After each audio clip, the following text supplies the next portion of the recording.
Okay, hello everybody and welcome. So I'm super excited to be here today. We're doing a new data release with JAR and Mediaprobe.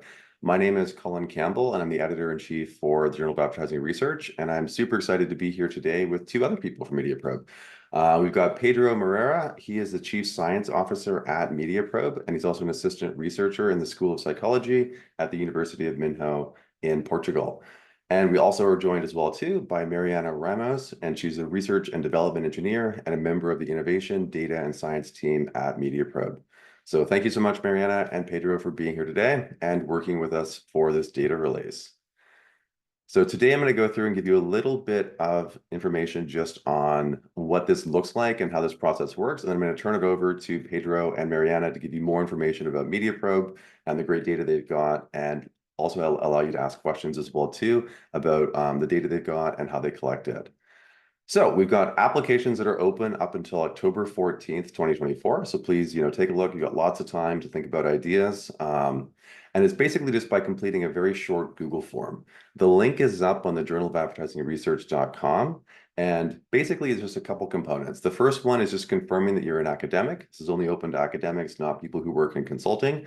So please just confirm that. You're going to briefly describe the research idea or research ideas that you have then that you want to investigate using the data. Then there's a section where we're just looking for some information on why you believe you'd be successful in your investigation. The reason we're asking this is just because it's a lot of data, and we're looking for people who have either training or experience kind of working with this type of data, or potentially in this area as well too, just to kind of indicate that you're likely to be successful if you do get access to it. And then we're asking as well too for URL links to your faculty pages to, again, just confirm that you're an academic. And then finally, just your current resume or CV as well. So it should be fairly quick to go through and do. The main component really is that research idea, and it could be a couple paragraphs, and then a couple paragraphs is describing or why it is you believe you'd be successful, the experience or training you've got in that particular domain. What we're asking of applicants is just a couple things. One is an NDA agreement. The NDA agreement is not going to preclude you from publishing, but it is something just to protect the data because it is commercially relevant to MediaProbe. We also ask as well too that once you've gone through and done your analysis, even before you submit or necessarily write up a paper, just to prepare a slide deck for MediaProbe just with your findings. And this is just really useful for them because this is something that they can potentially share with new customers or their existing customers to share the insights that you found with your data. So it's just something we're asking just as a courtesy to them. And then the other final thing is that we're asking that you submit any papers that you write first to JAR before submitting to other outlets as well. And of course, if you don't make it a JAR, although we hope you do, you're more than welcome to submit your research elsewhere. In terms of the review process and the timeline, I'll be going through and looking at all the applications as well as Mariana and Pedro. And we're looking really for two things. One, obviously, how exciting and interesting is your contribution relative to what we already know in terms of advertising theory? And also, how important is it for practice, right? So you can kind of look at either of those different domains. Like JAR, usually does. We're always looking for kind of a mix of those two different components, both an understanding of what's happening in terms of theory and sort of contributions there, as well as just, what is a relevant, finding to industry. And then also, again, like we said, the ability of each team to be successful with their proposed analysis. So your expertise with the topic, expertise handling large data, or your expertise in a certain methodology are also going to be things that are considered as well. Our goal is to go through and have the applications reviewed and have announcements, fairly quickly after the applications come in. So we're aiming for early November to basically be able to let people know where they're standing with that and to get the data out to the different teams so they can begin working on their neat ideas. So I've got a question here in the chat, Q&A, and please feel free to throw in questions as you might have them. There's confirmation, though there's no confirmation, just as long as it's submitted through the Google form, you should be fine. If you have questions or if you're unsure about something, feel free to shoot me an email, and I'm more than happy to check and just double check or double confirm with that for you. Cool. Any other questions people might have around the process of applying for access to the data?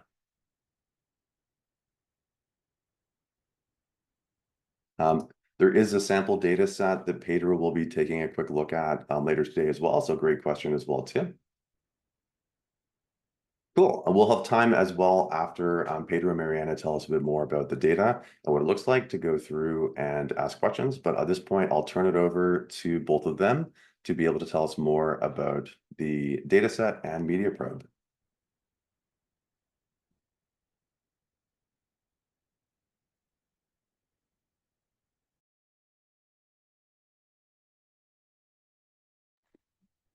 There we go. So thank you, Colin, for the nice introduction. We are very pleased to be here presenting our data for the purpose of this collaboration with JAR. So I'm here as a chief science officer at MediaProbe, together with Mariana, which is someone who helped us a lot in building this data set, and that's why she's also here today, as she will also be an important person to be addressed afterwards if you guys have any questions regarding the data or anything that we may be of help. So first, what is MediaProbe? So basically, we are an emotion and engagement measurement company. Basically, we use galvanic skin response or electrodermal activity as a measure of emotional impact. And for that, basically, we have our own hardware. So we developed a small sensor, okay? This is the sensor that we use to monitor the electrodermal activity. So basically, the way it works is that people receive a box like this in their own. So whenever someone wants to qualify as a panelist to take part in our panel, basically we deliver the sensor to their own. And so inside the box, besides the sensor, people have a bag with electrodes, okay? So and these electrodes, they are used to actually facilitate the contact between the sensor and the skin. So basically, you just put it in the sensor, and then you have some plastic protecting the gel, and then you just attach the sensor to the palm of the hand. Then you have some bands to increase the contact with the skin for all the time. So basically, then you put the band around the sensor, and then you are ready to be starting to be monitored. So the way this works is that actually we assess this type of signal in response to multimedia content. So mainly TV, but also other sources like radio, podcasts, you name it. And so we usually collect panels at around 100 participants per monitoring session. And it can range from football matches to any entertainment TV shows. We'll be describing that in more detail when we are talking about the data set.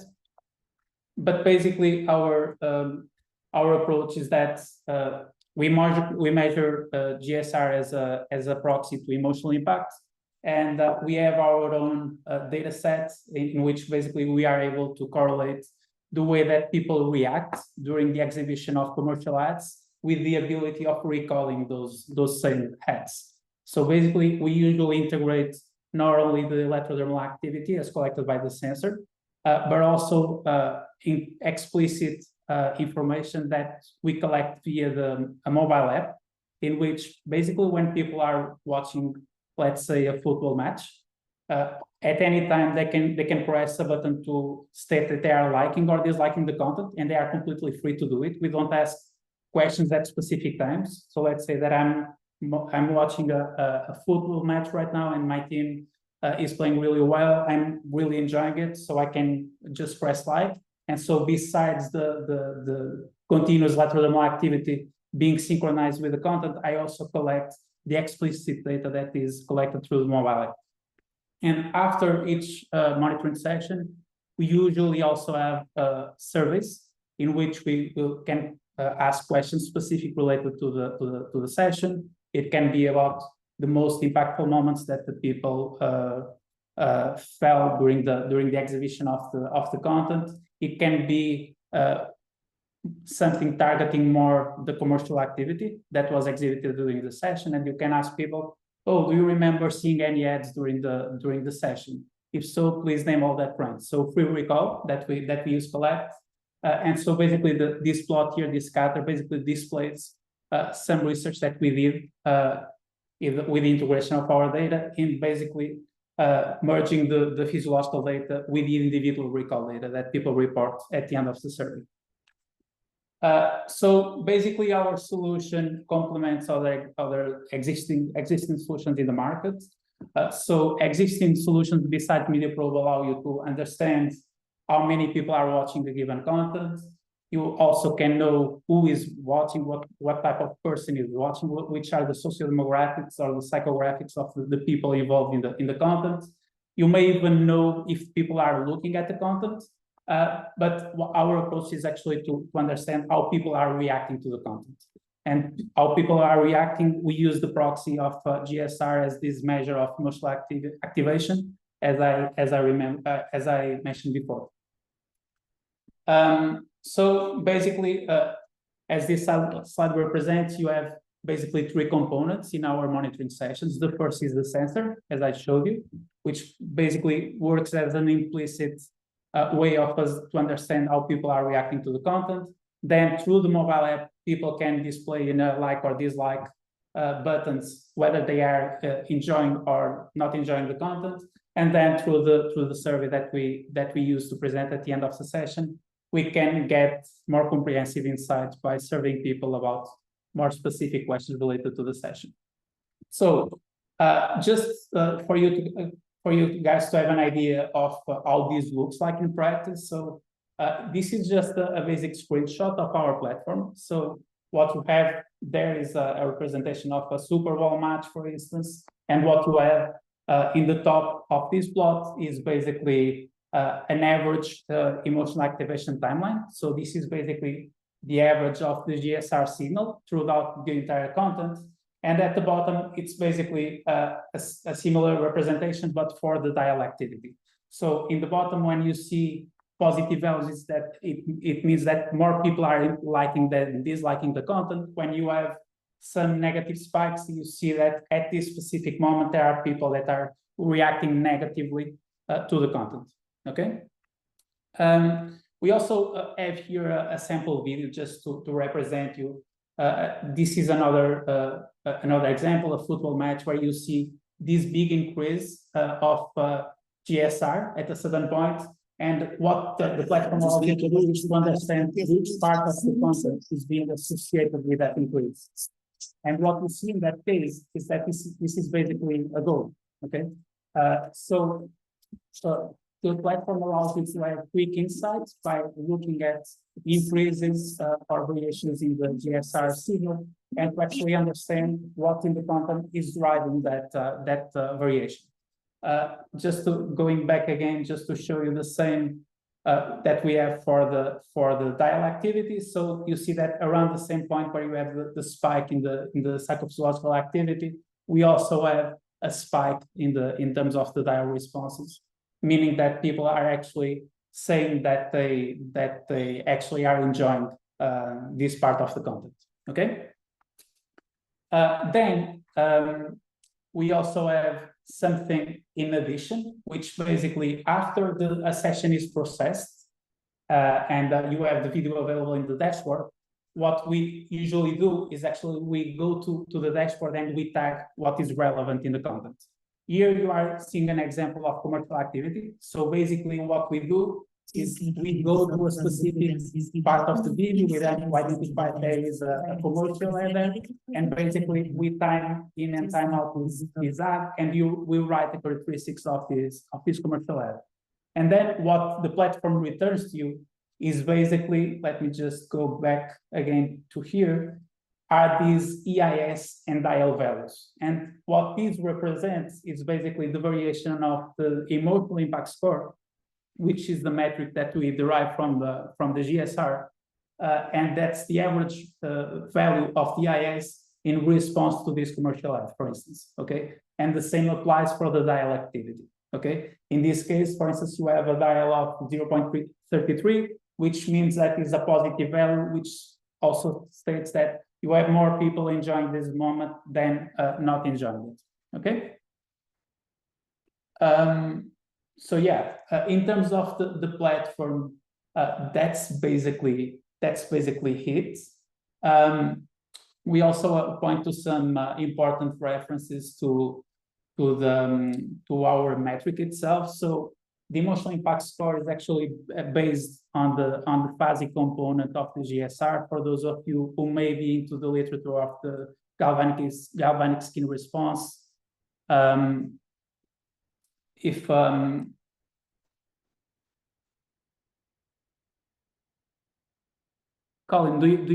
can you activate this, or do I need to do it on my hands? To activate, sorry, which part? Oh, the closed captioning? I believe it was on, but I'll see if I can. Oh, yes, it's showing is on for me. Yeah. It is? It's working on my end, yeah. Okay. So basically, as I was saying, so we have our own publications demonstrating like the relationship between the GSR and these metrics that we extract from GSR with the self-reported arousal, for instance, in response to emotional videos. So what we did back in 2018 was actually to conduct a large-scale meta-analysis in which we looked at all the research involved emotional films. And what we saw is that basically the way that people explicitly evaluate those films in terms of arousal, that is, how exciting is this content, actually relates pretty well with the level of GSR. Okay. Also, in terms of the reliability of the signal,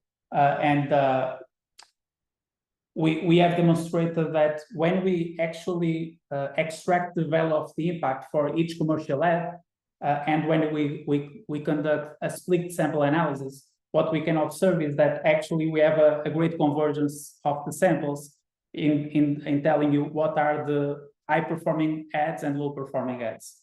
And also an important part of our metric is that it has a good predictive power, meaning that it has a strong correlation with outcomes that we measure, as the one that I mentioned to you, the recall data. But also an important point is that the way that people are reacting to the content before a commercial break, for instance, actually carries over to the commercial break itself.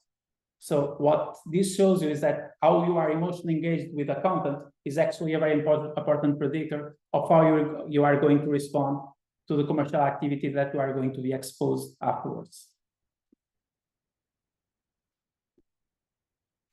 And so, yeah, just to give you a bit of understanding of the size of our operations. So basically, our main operations is in the United States, where we have our larger panel.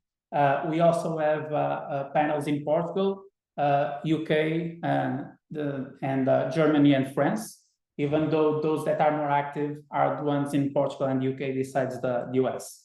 So we are in 5 different countries, 2 continents, and we have around 3,000 live panelists that are active and which usually enroll in our monitoring sessions. Now, talking about the data itself. So the data that we are going to share with you guys is actually on our historical database, in which basically you'll have access to the emotional impact score metrics and dial metrics to around 10,000 commercial ads, okay? Which were displayed in around 200 monitoring sessions. So each monitoring session is a session in which people is watching a specific content, let's say a football match, an episode of an entertainment show.